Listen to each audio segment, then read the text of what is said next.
everybody, and good evening, and welcome to Coproduce Care.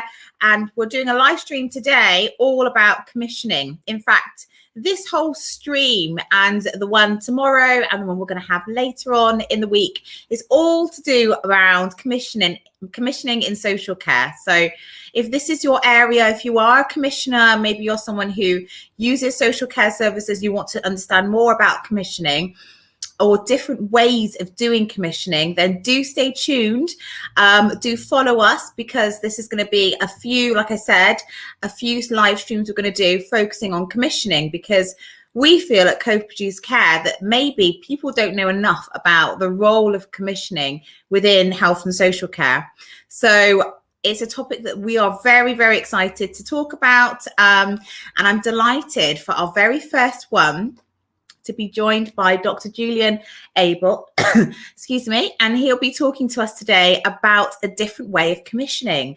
And of course, compassionate communities is one way of doing that. The reason I'm very excited about this one is because we're talking not just about how to commission differently, but how to involve communities in commissioning, which is something that you don't often hear about. So do please, as always, as I do ask people, we are full of volunteers and people who work in social care.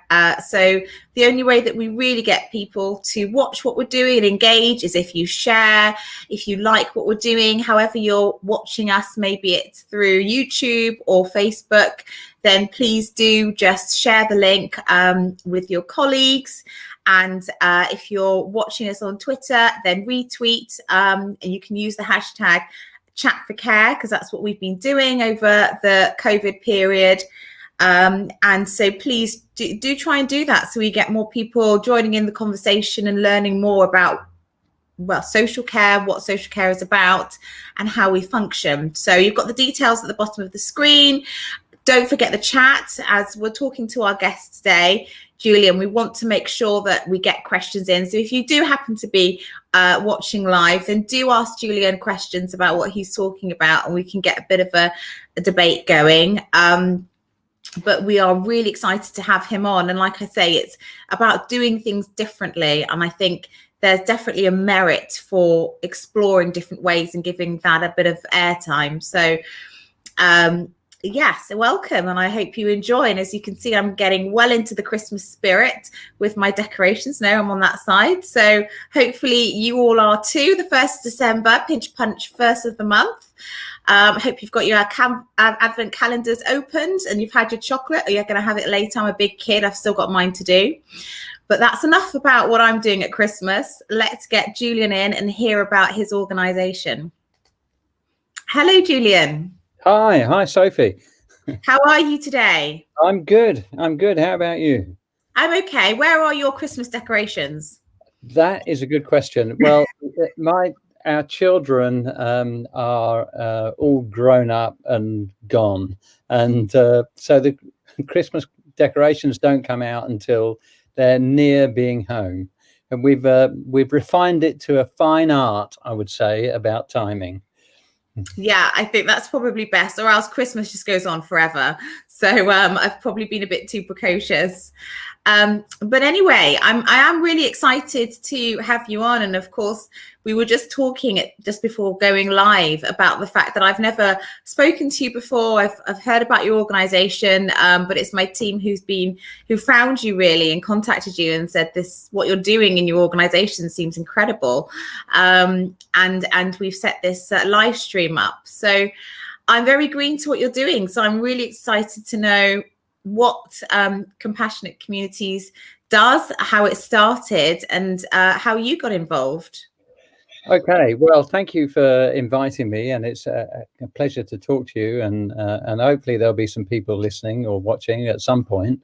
So by background, I'm a palliative care physician, and I got interested about a decade ago in compassionate communities and what's called the public health approach to palliative and end-of-life care, and the focus of that is to say that the things that are most important to people associated in particular at the time with death, dying, loss and caregiving, is not so much the medical interventions or necessarily the social care help. It's not that those things aren't helpful and don't matter. The main thing is about the people we know and love and the places we know and love. In other words, if and when any of us are unlucky enough to have some kind of terminal illness, then actually the thing that makes the biggest difference is, do we have people around us who care? And do the people in that caring network, do they support each other? And because that's where meaning and value in life comes from. If we think about what matters most to us, it's all about, as I was saying, the people we know and love, and also the places we know and love. So this is why people want to be at home, not just because they feel safe, but because it's where all their relationships are, where they get meaning and value in life. So anyway, I pursued that in a variety of different directions, and ended up organizing an international conference. And then round about 2016, I was doing some work with Somerset Clinical Commissioning Group about how we can bring compassionate communities into end-of-life care. And at the time, I was put in contact with Frome Medical Practice. Frome Medical Practice is the heart of the town of Frome. It's a town of 28,000 people, and there's only one medical practice. And we had a conversation, and we realised we were doing the same thing, and so that we had so much commonality that we decided that we would just team up. And after about 6 months of working together, we thought, well, maybe it would be a good idea to see if we know this is helping people just from the stories about what's going on. But we thought, are there any measurable things that show that we've made a difference? So we asked the CCG to give us some data on emergency admissions, and we were astounded to find that the emergency admissions in the whole town of Frome had gone down by 14%, while at the same time in Somerset they'd gone up by 30%. And the unique thing about this is that there are no interventions which have ever reduced population emergency admissions. This is the single biggest problem facing health services. And although the intention wasn't to do anything about emergency admissions, we'd found that we'd had this incredibly powerful effect. And that actually then was the realization that what was going on, that what had been started in Frome was really something special. And we then have taken it on from there, and we've expanded the project and run projects in different places, and we've had worldwide interest. And you saw the article by George Monbiot actually made a huge difference, and we had people from all over the world getting in contact with us, asking about what's going on. It's just grown from there. So I'm going to go back a little bit because I want to revisit this. I want to go into more detail around the Frome model, I think it is. But just to give people a flavour of what compassionate communities is, the information I've got is you're an international movement, really, than an organisation. It's more of a movement, and the aim is to promote the way existing networks and community is shaped around the person, and how that can be more effective for well-being, and working with all the institutions a person will encounter. And the kind of things that you do are research, civic engagement, education and policy work, along with supporting sort of health services and dealing with aging, dying, illness, caregiving and loss.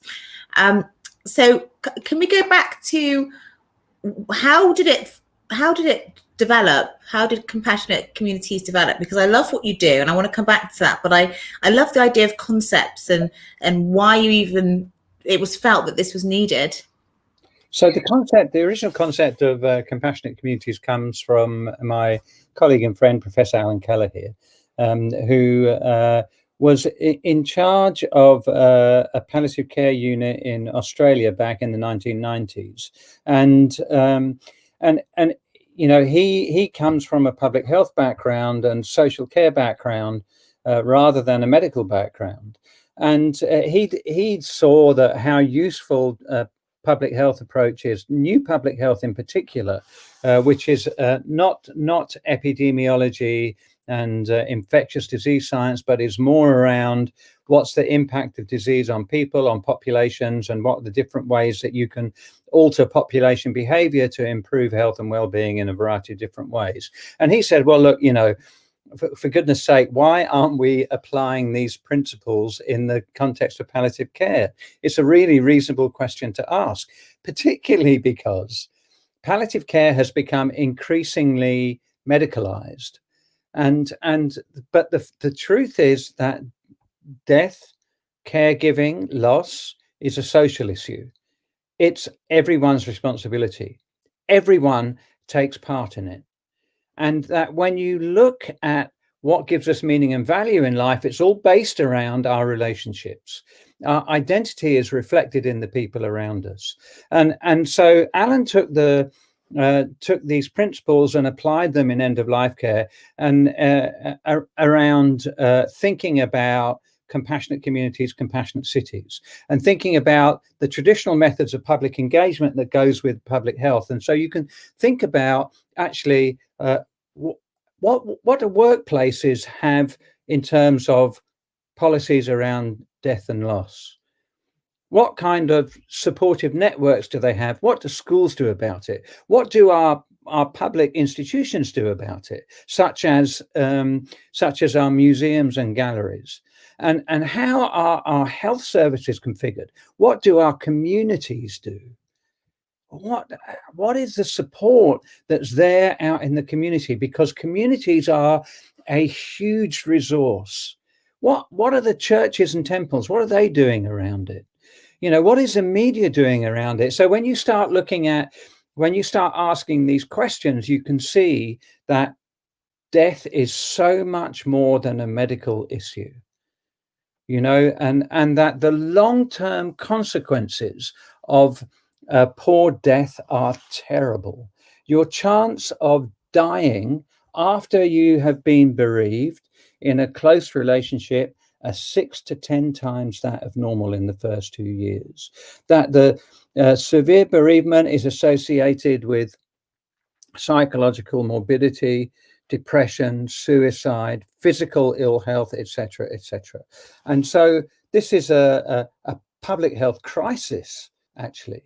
So that where all of this comes from is thinking about how do we return death and dying back into society, into communities, into families and friends and neighborhood networks, because that's how it has always been done by human beings all over the world. It's not to say that the professional aspect isn't important. It is, but this is about actually saying the professional aspect is only one aspect of something much greater. And the interesting thing is that when you apply those same principles to health, that the results are completely transformative in improving people's health. I love everything that you're saying. It really does ring true to me. And I was part of they call it the BAME Communities Advisory Group to David Pearson's task force at the Department of Health and Social Care Commission to look at COVID-19 in social care. And one of our recommendations was looking at the community and supporting the community, because actually where a lot of our support is and where our networks are in health and social care is with the community. Those are the people who have really stepped up. But I always go back to thinking, how have we come to this medical model? How are things done, especially in commissioning, because that's what we're talking about, through this model of professional knows best, and why are you needing to tell people the most obvious? I mean, I love the Monbiot article. I don't know if we can bring it up again, but I think he says it almost ironically, you know, the cure for illness is the community, you know, simple as that. It is a brilliant article. But how do you think we've got there, and that you're having to unpick it and remind remind people that health and social care is about people? Yeah, it's a great question, and it's a complex one, and part of it relates to professional dominance. You know, that people go into health and social care with the best motives in mind, and actually try and do their very best for the people that they serve. But somewhere amongst all of that has been increasing professionalization. And it's not just happened in health and social care, we see it everywhere. And I think that there, up until now, there hasn't been an understanding that social relationships are of fundamental importance to human health. If we want to trace it back, and I love to pontificate, and you have to stop me, that you can think about, where does this arise from? Well, if you've read Humankind by Rutger Bregman, he talks about Locke and Rousseau, and how you've got these two strands of thinking that people, the social contract, people are evil and people are good, but you can take it go forward a bit and go to Charles Darwin and think about, evolution. And one of the phrases that came up after Darwin had published Origin of Species was survival of the fittest. Now, interestingly, survival of the fittest is not a phrase that Darwin came up with. It was invented by a bloke called Herbert Spencer, who was a philosopher.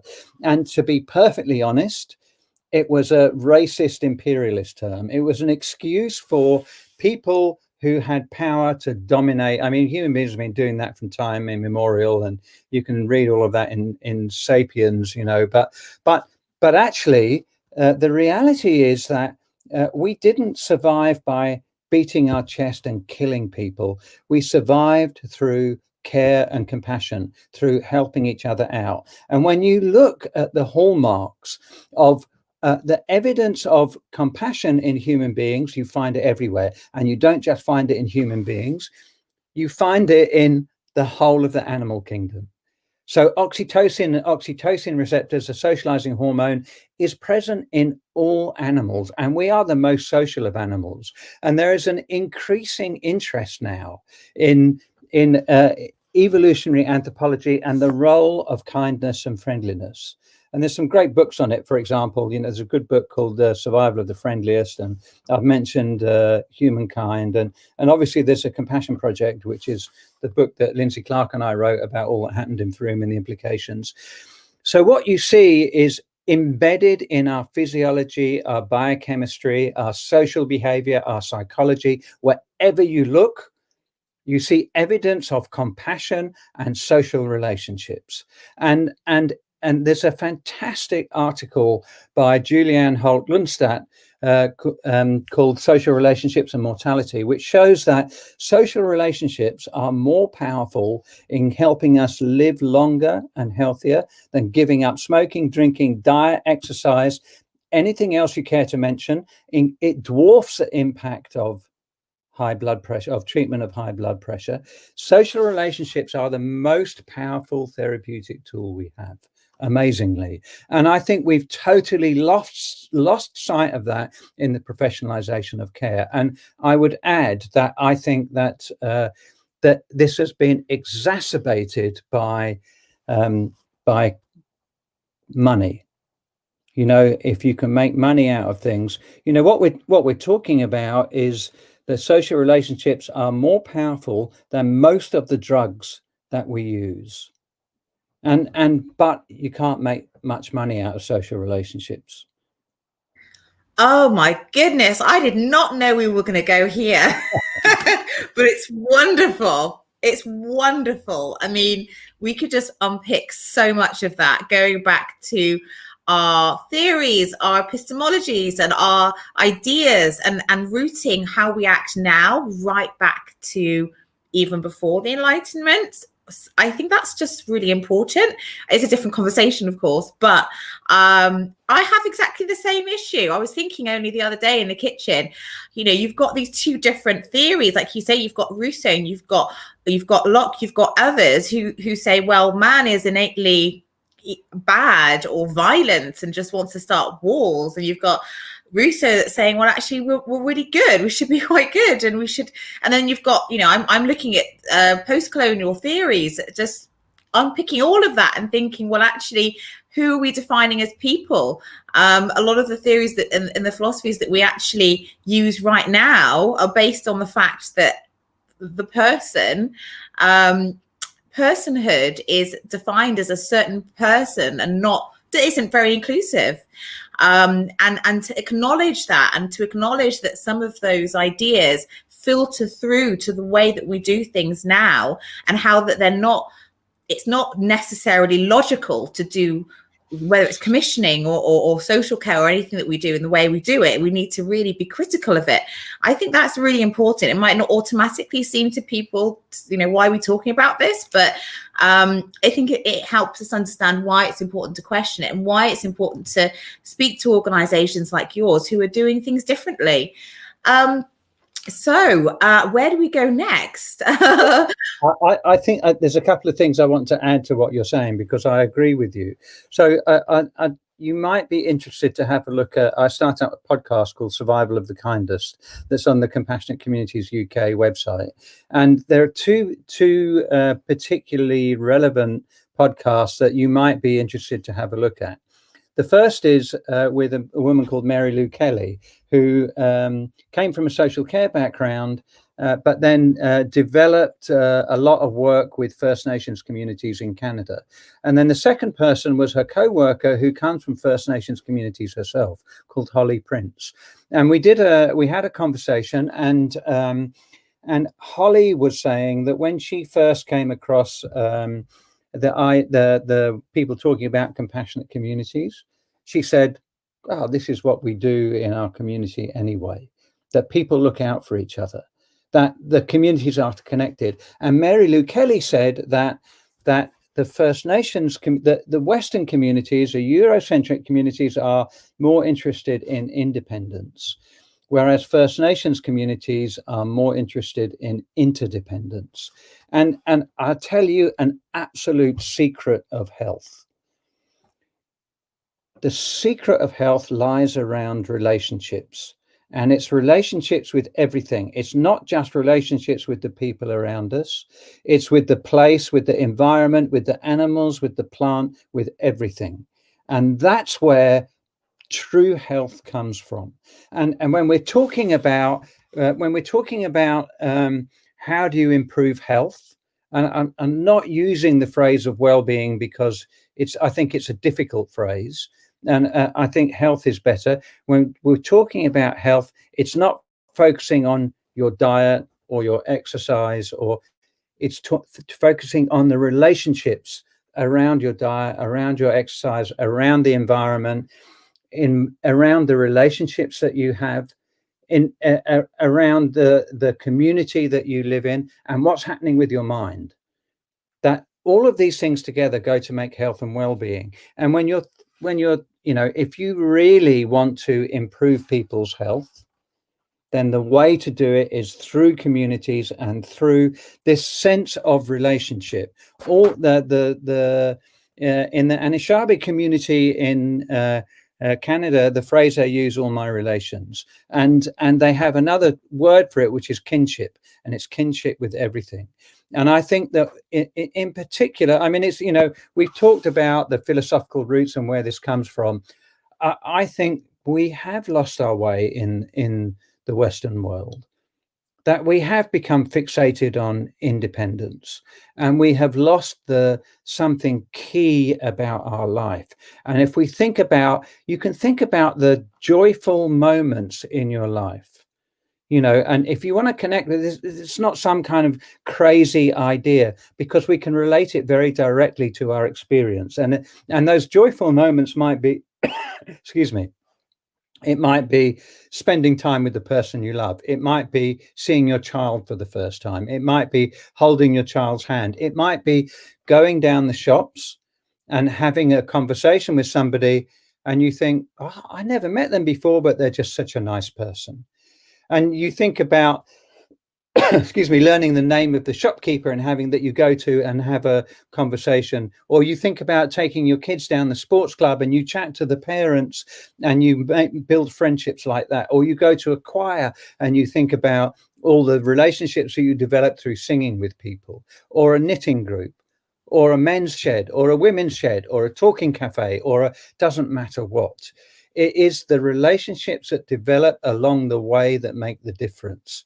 And you know, if you're thinking about, you know, with your commissioning hat, is that you can think about communities and relationships, about what happens along the way. And what happened in Frome when social care started working in Frome Medical Centre with Health Connections Mendip, when you got out of the silo working, when you had the face-to-face communication, referrals to social care went down by 90%. Human relationships are fundamentally important, and they're important in the professional context as well as in the context of communities. So get out of your silos, get into communities, and work with the people who work in those communities, which includes healthcare. There you go, commissioners. That's your call to action. Focus on commissioning the community, basically. I often hear from a lot of smaller groups within my local area and others that what happens a lot of the time with commissioning is maybe it's a risk-based model that they choose, but they'll go for the larger organization that maybe has got national coverage. It's got a lot of departments with HR departments and management, and they're seen as less risky to a health or social care commissioner. But actually the focus on commissioning or smaller organizations within the community, or helping them to work together and provide services, is you get that personalized touch that you're talking about, especially with communities of color or people whose first language isn't English. There's a massive thing around trust. If you trust people that you know, and you mentioned about religious organizations as well, and involving them, and I think that's something that I think people don't consider enough. So all really, really interesting stuff. I wanted to come on to, well, before actually we move on, can you talk a bit about the book? We put up some information. There we are. Yes. Okay. The Compassion Project. Can you talk about that? And then I want to go on to talk about loneliness. Yeah, sure. So the Compassion Project is a description of all that happened in Frome. We go on, we talk a bit about the background, which I've already spoken about, you know, why human beings are compassionate. We have this choice. And then we talk about, you know, how this is put into action, how you make best use of it, and what happened inside the medical centre in Frome and what happened in the town of Frome. And in particular, you know, I'll relate it back to the last question. You know, the last conversation is that one of the key components is community development. Community development worker is a low cost investment with a high return, with a high output. And I would just give you an example.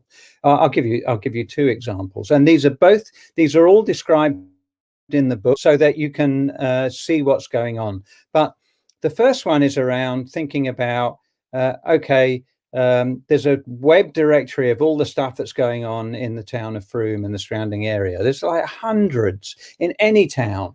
You know, there's hundreds of stuff going on. And then Jenny, who started the whole conversation, she heard people saying, "Oh, I don't want to go to groups. I just like to go and meet people.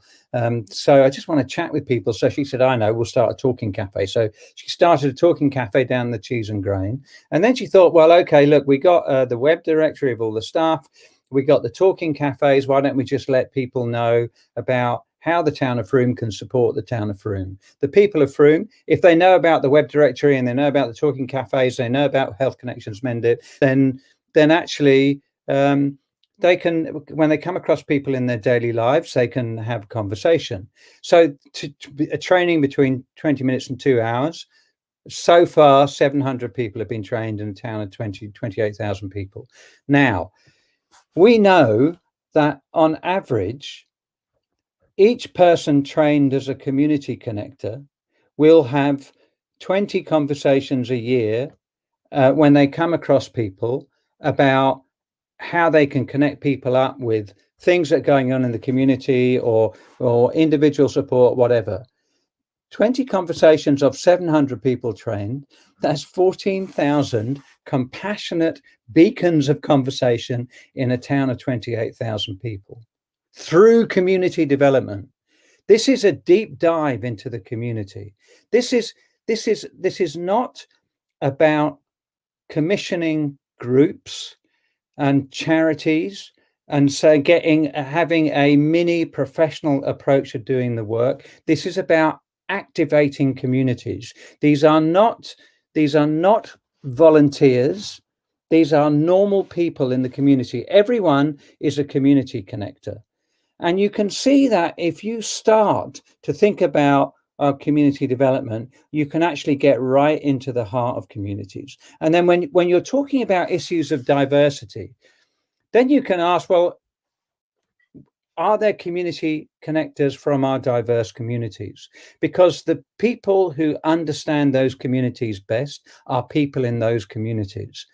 And so you want to be sure that you build your connections with your diverse communities, and those people become community connectors. And an example, the professional example of this is what happened in palliative care. So I remember going to a conference a palliative care conference in which the whole conference was about diversity and the lack of uptake of palliative care from diverse communities. And the story, the essence of it was, why are these communities not using our services? And it is completely the wrong question. The question should be, what is already strong in those communities and how can we support them? What is it that they already have that actually are great assets? And what are the things that we can add in that will make it better? So I would say that when you're, trying to drag it back into commissioning, that, the first thing you should do is think about community development. Rather than the first step being funding community groups to do what professional care can do, but at a cheaper rate. No. Start building your community resource. And I recommend having a look at an organization called Nurture Development, which is about asset-based community development, because one of the, we talked earlier about how did we get into this situation, and one of the ways we get into it is that professionals look at deficits. They look at what's absent, what's wrong, and then they find solutions based on those deficits, on what's wrong. But community development starts in a different place. That starts with what's strong, to quote Cormac Russell. What is it that already goes on? What's the goodness in people? What are the relationships? How do you build those relationships? How do you build the friendships? And when you've got those relationships, as he said, relationships build at the speed of trust. Then you have incredible resource. The wealth of experience and knowledge that is contained in communities is enormous. And it is the communities themselves who are best placed to determine what their problems are and are best placed to design the solutions. And community development helps that process. The book is all about that. Sorry. Yeah, that was great. I'm really enjoying listening to that. And I've written down a note: when looking at commissioning, start with what's strong, not what's wrong. I think that's a brilliant tagline. But I feel like I definitely want to tune into your podcast, and I absolutely want to get my way through the book. So thank you for sharing that with us. There's a lot that you've talked about before around loneliness and that connection between a person's health, and I know you didn't like the term well-being, and I'd love to know why, but that people do talk about health and well-being and loneliness and the connections there. So we've got a clip that we want to play from I think it's Radio 4, and then we'll unpick the idea around communities and how they can support people and the issue of loneliness.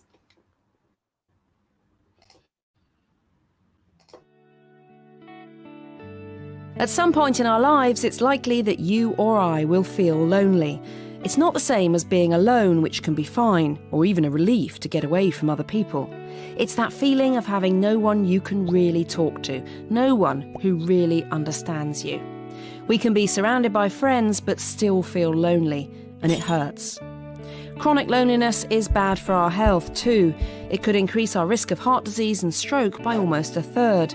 And social isolation might make us more susceptible to everyday illnesses too, increasing inflammation in the body and reducing our ability to fight infection. There's also research suggesting that people experiencing chronic loneliness have higher blood pressure and don't live as long as other people. Some have even compared loneliness with obesity and smoking in terms of its potential impact on life expectancy. But we have to remember that these are snapshots in time, so what we don't know is exactly what causes what. Are people more likely to become ill because they feel isolated, or have they become isolated as a result of their ill health? Or is it that people who are lonely are driven to smoke more or to look after their health less? If no one else seems bothered about you, why bother about yourself? So that's a little bit about loneliness. So in your organisation, how does your approach support people who are feeling the issues of loneliness? And how do you feel that loneliness affects people? Right. So loneliness, when you look at the figures for it, actually, loneliness increases our risk of premature death by about 30%, and increases our risk of hospital admission by a similar amount. And if we have heart disease, it increases our risk of hospital admission by 70%. Loneliness has an absolutely profound effect on human health. And I would say that in general principles, there are two approaches we can take to dealing with the issues of loneliness. And the first is to think about what can communities do? And this comes back to community development. But, what are we doing to develop compassionate streets and neighborhoods, particularly important in the time of the pandemic? So are you looking out for the people around you? Do you have conversations across a garden fence? Do you know the lonely person who doesn't get out, who's housebound 3 doors down? And how do you know where they're coping, and what kind of conversations do you have with them? And how can the community support each other? We know one of the incredible things that happened during the pandemic is that more than 1 million people stepped forward to help the NHS. And there are more than 4,000 mutual aid COVID-19 groups, spontaneously arising groups of how communities can look out for the people around them. So that you can think about the problem of loneliness being down to street level, to neighborhood level, to actually keeping in contact with people. And you can think about building the community resource. Is there a place where everyone knows about the 1,000 groups that are going on in the community? Where is all that information kept? Is it easily accessible? And have you got your community connectors, in your, I'll give you a concrete example. So I used to live near Frome in a little town called Batcombe. I went shopping down the health food shop in Bruton, and Bruton's quite a small town, and it's got a one main street, and there's only a few shops there. And so I asked at the health food shop, I was just curious to know. I said, for the people the elderly people, I've seen them walk down there. It can take them half an hour to walk down the high street, and they're panting away. What do you do to support those people? And they say, well, quite often they come in and, we're the people they chat to and we have a nice conversation. And for people who have memory loss, sometimes we keep their card, or we keep their card number, because they can never remember the card. So, and you think about, okay, well, look, you can think about the places where people go, just having day-to-day conversations. And are the people who are having those conversations, are they community connectors? Do they know how to connect people up? So you might have, for example, somebody who is you talk to and they're lonely, and you're okay. Well, look, there's Active and In Touch, which is a befriending service, and maybe we can connect people up that way, or maybe there's a group or that you could go to. What are you interested in? What do you like to do? There are choirs in Bruton and choirs everywhere. So it's about thinking about how can the community respond to its own community members, and making sure that there's a sensitivity around that, and a knowledge about the impact of loneliness. And this is true for schools as it is for elderly people and everyone in between. The second way of thinking about this is thinking about professional contact, and that for professional contact, for people who come into contact with health services or social care, the three questions that Somerset Social Services ask, what's your immediate problem, who's around to support, and what can we do to add to that? And thinking, and so there's given that loneliness, that social relationships are more powerful than practically every other intervention we have, we should be thinking about social relationships being a routine question assessment in any kind of professional care, because it is the most powerful thing we can do to help people with. And you may find that there are essentially two routes that you can help people who say, yes, I would like to build better social relationships. The first of those is to say, well, look, here's our service directory, here's all the stuff going on in the community. Does any of this interest you? What do you like to do? If it's like bird watching or going for health walks or whatever it is, here's a contact you can have. And some people will respond to that, but there are other people who will not respond to that. Who'll go, look, oh God, I don't want to go to groups. I haven't got the energy to do that. And for those people, one-to-one work is really important. And now that what you have is that you have social prescribers and link workers who in Froome we call them health connectors. And those are people who can work one-to-one so that people can figure out what their goals are, to figure out what interests them, to see who's around them who can help out. And then they can start saying, look, I'll tell you what, I'll go down the women's shed with you because I know you're anxious about going to that on your own. And so what you should be thinking about is in your building that routine assessment of social relationships and what you can do about that into your professional services. Make this is, look, you've already said it. People who have good social relationships, their blood pressure goes down. If you want to help somebody who's overweight or smoking too much, link them with a group, because it's the friendships that happen along the way that make the difference. If you think about, like diet is a great one to think about, like we hear so much about obesity, but actually, it's just trying to sort your diet out it's hard, and it lasts only a short time. But if you think about a group of friends doing that, like going shopping together, cooking a meal together, creating a nice space together, you've got all the incredible benefits that happen with the social relationships that make the whole experience joyful and pleasurable. And there, then you have a solution. I really agree with everything you said, but I feel there's a massive elephant in the room, and I feel like COVID has changed so much. Or has it? How do you feel that the approach you're talking about can be sustained in this period of social distancing? So human beings are incredibly creative, and we find ways to communicate with each other. And obviously, so one of the things that has, gone mad is what we're doing now. That the need to communicate is so strong that we use digital media to do it. And in particular, face-to-face communication is important and powerful. But there are other ways that we can do it as well, in that you can look out for your neighbors, talk through a window, talk through the front door, make sure that you've got the 6 feet of space, sit on a park bench, the opposite end of a park bench. Look out for people around you, have conversations, and ask about, I'm going down the shops, do you need anything? That these kind of groups have been springing up, like we were saying, in communities actually all over the world, not just in the UK.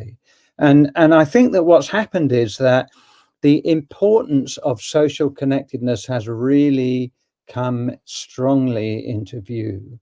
And at some point, we will be able to meet again, and we will all be sensitized about the need for human contact. Before that point happens, we have to use our imagination in the many, many different ways that we can connect with people. We have to make the best use of them, because the dangers of isolation and loneliness are increased during the pandemic. So I would say, you know, connect with the people around you, write them a letter, give them a call, to have a Zoom chat, to FaceTime, Facebook, whatever it is, and look over your garden fence and sit out. So one of the things that happened was, you know, co-author of my book, Lynn, he lives a couple of doors down from a very old friend of mine, Sheila, who I interviewed on Survival of the Kindest podcast. She's part of Town Council, and they decided quite early on the pandemic that they would, on a Sunday morning, sit outside their front door and have a cup of tea and just talk. People in the street talk to each other. It's so simple, it's safe, it's distance, you know, all of that sort of stuff. And Lynn never turned up, so she got in contact with me and said, "Where's Lynn?"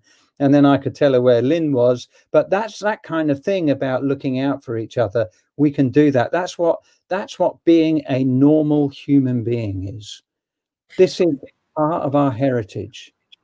Absolutely. We talk so much about things going back to normal. Everybody wants everything to go back to normal, but I really hope that it doesn't, because I've always been connected with my neighbors anyway, but my stepdad, who's in his late 80s, I've noticed how he's had his neighbors check up on him and make sure he's okay, and a volunteer who will do everything that you're talking about. And I think it's lovely for the community to come together like that and to do things differently. But also, wearing my other hat, I'm thinking about, you know, I also provide care services, and I myself sometimes hear myself thinking into the same old, well, how was that going to be done with commissioning? What would the commissioners actually commission if they're not going to be commissioning services like they commission with organizations? They can, like they would with the community. What does it mean? I find it so difficult to know what that new way of commissioning looks like. But I think maybe the best way to understand it is that it's not anything that we have at the minute. It's more of a paradigm shift in the way that we think and the way that we do it. So maybe that's kind of why people find it difficult to conceptualize a little bit, because of the way things used to be. But we've got a little bit of a overlay here about the care CQC, encouraging people, or collaboration between providers and creating better solutions. But from your point of view, if you're talking to a care provider, how would your way of working work with what they do at the moment? Or is it just really diametrically different opposed to what we do that now? So I think that there's always a need for professional care, but I think you have to build in human relationships into it. So, you know, one of the typical historical examples about what happens to people who are end of life is they might have 30 different carers go through their house in 15-minute slots, and a different person each time, you know, and you think, well, where's the relationship in that? You know, and if you're thinking about, if you're a care provider, think about building your relationships. Think about actually not having people rush in and out, but thinking about how do you make sure the same person or the same couple of people go so they can establish friendships. It's so important. And I would say that actually, if also that what's really important is to think about communities and how you link in with communities. And there's an interesting theme that's been going on for a few now, which is personalized care. And I'm sure all your social care teams will know about this, but actually, rather than determining what that care can be, the personalized care agenda means that somebody is given, following an assessment, an amount of money, and they're free to spend that money on things that are going to make the biggest difference to them. And maybe the biggest difference is having a gardener. Maybe it's somebody walking the dog. Maybe it's getting help with the cleaning from a local person. And again, they can establish relationships like that. So I think that you can, what I would recommend, you know, obviously I'm going to recommend this, is read the book, because I think you're right. It does need a paradigm shift. And actually you need to, it's really important to get your head around how you can do things differently. And you'll find the basics of all the things that you need in the book. It describes a complete model and how it all fits together. And so that if you can think differently, if you can see the importance of communities and relationships, then you'll start to find solutions which are not professional based. You would think about making best use of the wealth of stuff that goes on in the community. And when you start taking this approach, this has a profound effect on your cost base. Like we were saying, you know, a 90% reduction in referrals has a huge impact on social care. And what you want to be sure is that your professional services, which are a limited resource, are kept for those people who most need them. And in your head in social care, your first question, this is part of the paradigm shift, is what can communities do in this circumstance? What is it that what are the personal networks of support that somebody has already in place? Who are the friends, the family members, the neighbors, the shopkeepers, the chemists who already have contact with that person? Explore that and find out if there are places where you can develop those relationships, where people can help out in a normal community setting. And after that, then you can see where the gaps are, and you can see how your professional care can fit in to support that whole process. 100%. I really do think that is the way forward. And I think how, you know, the services that we run are quite close to the community. That's how it's always been done. It's a family business. So I've always known my mum knowing the local butcher and the local greengrocer, and everybody knowing everybody else, and that community feel. And that can't really be done very effectively when you have national organizations delivering services in local areas that they have no connection with. Do you feel, well, can you give me an example maybe in terms of commissioning, of what good commissioning would look like? Is it really staying local and, like you're saying, just knowing your local community? And can that be done by bigger national, sometimes international organizations that get commissioned to do health and social care work? So that's it's a great question, and I'm at risk of being biased and prejudiced about it. And I, you know, national organizations can do this because the people who do the work are the people who live in the area. And, you know, the national organizations are made up of people. They're not made up of automatons. And so that you can think about how can we make sure that the people who live in those areas are connected to those areas. And you can look at the example of something called Buurtzorg, which takes place in Holland, which has been extremely successful, where actually, you know, I'm going to make myself unpopular here, but they got rid of managers and they decided their own workloads themselves, and they found that their efficiency and their job satisfaction went up. There are different ways of doing this, and you can do it at a local level. And the key is to change the mindset. The key is about thinking that, oh, I'm not that I'm going to serve the, you know, resolve these problems with a particular service provision that I'm going to cost out in 15-minute aliquots of care, but thinking about, or what, you know, there's a key question: what matters most? What matters most to people? Like, before you do anything else, ask that, because that's the thing that will give you a focus on how people can live their life well. What does living your life well mean? And if you ask what matters most, then you have a chance of finding out, and you have a chance of some kind of interaction with someone that's meaningful and focused. So I would say that, you know, it's if you're a commissioner and you're thinking about, you know, how do I do this? Well, the first thing is think community development before you think anything else. The second thing is to think, okay, the services that I'm commissioning, how do we embed those in communities? And what is the conversation with those communities so we can find out what is most meaningful to those communities? What are the channels of communication? And then you can stop assuming that you know what people need and start to learn actually what people need. That's brilliant. And it's a great place, I think, to come to a close on this. That time's gone really, really quickly.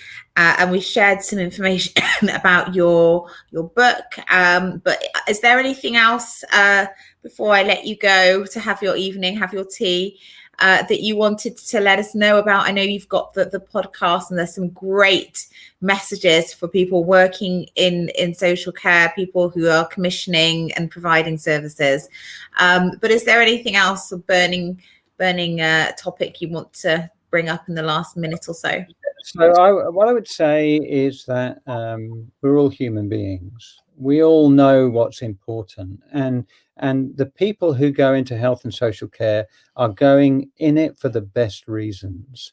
And I think it's really appreciating about, you know, the fact that there's incredible good motivation there, and it's to get out of the professional mindset and get into the change of mindset about what's important, and in communities about what matters most. And as somebody, as Karen and Beryl in Wales is saying, you know, what matters conversations are embedded in Welsh social care legislation.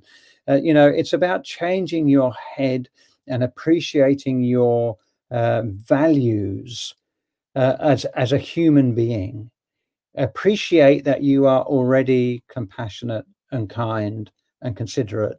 That this is something that happens when you make somebody a cup of tea, when you open a door for somebody, when you have a meal, when you have a nice conversation. These are all facets of your compassionate nature. And the unique thing about human beings is that we have choice. So what we hope from the book is that you are inspired to be more compassionate just a little bit in your daily life. And that's all it takes. Oh, I love that. It's just made me feel all warm and fuzzy. So yeah, absolutely. Thank you so much for sharing all of that. I feel like I've really learned a lot. And also that there is a different way, and it is a paradigm shift. I'm not over exaggerating when I'm thinking, oh, have I got to just get my head around it? Actually, it's a different way of doing things. So really appreciate that. So thank you very much, Julian. Do take care. And we'll keep an eye out for your podcast and the book, of course. Thank you so much.